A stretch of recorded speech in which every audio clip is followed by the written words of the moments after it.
আসসালামু আলাইকুম। আশা করি সবাই ভালো আছেন। আল্লাহর রহমতে আমিও ভালো আছি।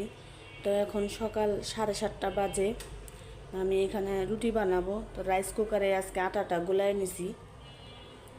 তো আমার আটা গুলানি শেষ হয়ে গেছে। তো এখন এটা একটু ঠান্ডা হলে আমি রুটিগুলি বেলে নিব।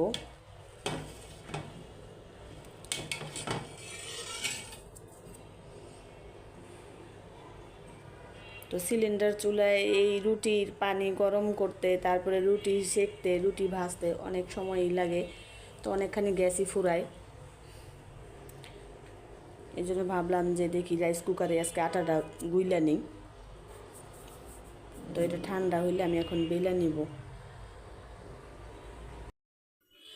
তো আমার রুটিগুলি বেলা হয়ে গেছে। আমি এগুলি এখন ভাইজা নিব। এই যে চুলে তাও বসায় দিছি, রুটিগুলি ভাইজা নিই এখন। আর এই একটা পরোটা মেয়ের জন্য বানাবো, তো পরোটা ছাড়া খায় না।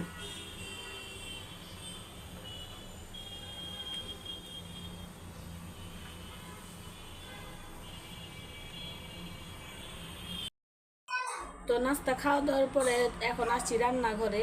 তো আজকে ডিম দিয়ে পেঁপে রান্না করব আর চিংড়ি মাছ দিয়ে করল্লা ভাজি করব, এই আজকে দুপুরের খাবার। তো ডিম ছিল না ঘরের মধ্যে, দোকান থেকে এখন ডিম নিয়ে আসছি।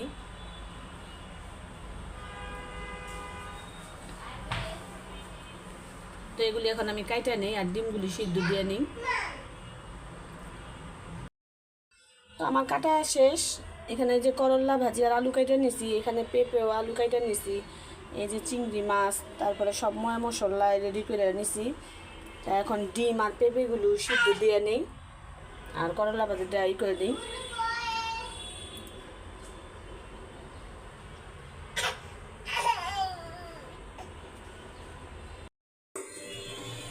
তো পেঁপেগুলিও সিদ্ধ করে নিছি আর এখানে করলা আর আলুগুলিও ধুয়ে নিছি।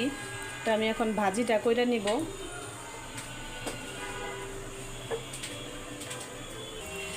আর এদিকে চুলায় একটু চা বসাই দিছি, সকালে চা খাই নাই, তো এখন চা খাবো আমি একটু।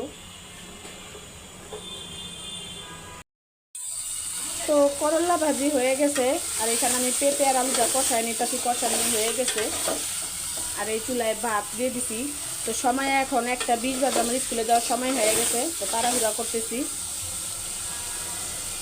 তো ঝোলটা দিয়ে দিব এখন। তো রান্না বাড়া শেষ করে ফেলাইছি। এখানে ভাত রান্না করছি চুলায়, আর এখানে যে ডিমের তরকারি পেঁপে দিয়ে, আর এই যে চিংড়ি মাছ আর করলা ভাজি, এই আজকে দুপুরের খাবার।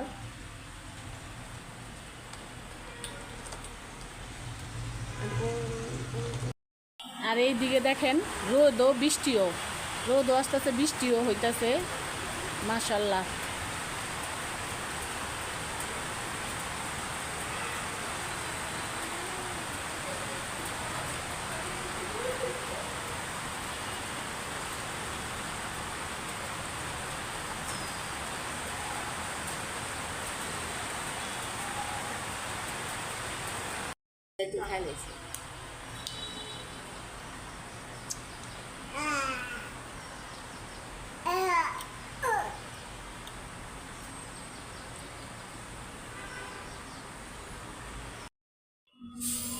তো সব কাজকর্ম সেরে এসে এখন ভাত খাইতে হয়েছি।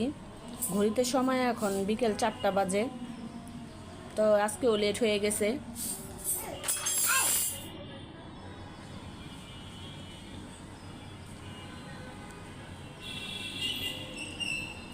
তো চিংড়ি মাছ দিয়ে করলা ভাজি অনেক দিন যাবৎ খাওয়া হয় নাই, শুধু বলি খাবো খাবো কিন্তু খাওয়া হয় না। তো আজকে রান্নাই করে ফেললাম।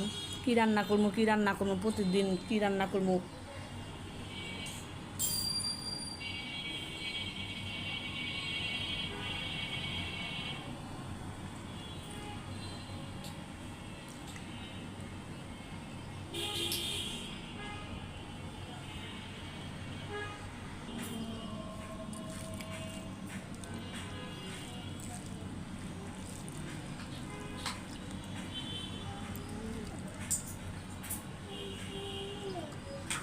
আলহামদুলিল্লাহ, পেঁপে দিয়ে ডিম তো অনেক স্বাদের হয়েছে।